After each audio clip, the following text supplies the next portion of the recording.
মশলা কোথায়?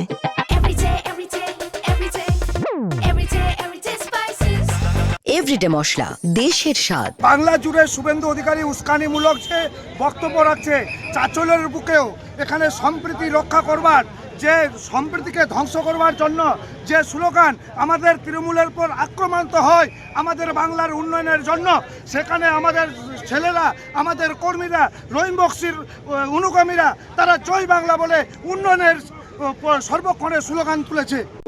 না, ওরা পাল্টা স্লোগান দিয়েছে, স্লোগান নয়, সাম্প্রদায়িক এবং কি আমাদেরকে গালিগালাজ করেছে, আমাদের কর্মীদের উপর ধাক্কাধাক্কি করেছে। এটা আমরা ইলেকশন কমিশনের কাছে বিচার চাই। আজকের দিনে যে অমানবিক বিজেপির কিছু নেতৃত্ব, যারা কর্মীরা যে আমাদের উপর আক্রমণ, সেই আক্রমণকে ধিক্কার জানাই, ঘৃণা করি। আপনার নাম? আমার নাম Mohammad Ali Jinnah, Chanchal to general president.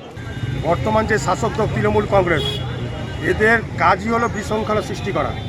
আমরা সুন্দরভাবে সারিবদ্ধভাবে কিন্তু মনোনয়নপত্র জমা দেওয়ার জন্য আমাদের প্রার্থী রতন দাস হরিশ্চন্দ্রপুর বিধানসভায় তার মনোনয়নপত্র জমা দেওয়ার জন্য আমরা ইডিও অফিসে আসছিলাম, কিন্তু সেই জায়গায় একটা বিশৃঙ্খলা সৃষ্টি করার চেষ্টা করছিল তৃণমূল কংগ্রেসের কর্মী নেতারা। এদের কাজই হলো, এই সরকার যখন থেকে ক্ষমতায় এসছে বিশৃঙ্খলা ছাড়া কিছু দেখা যায়নি।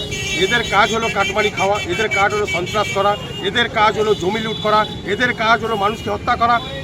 অপরদিকে এরা বলে বেড়াচ্ছে মা মাটি মানুষের সরকার। একটা লক্ষণ কি মা মাটি মানুষের সরকারের আছে? 2026-এ নির্বাচন, তৃণমূলের বিসর্জন।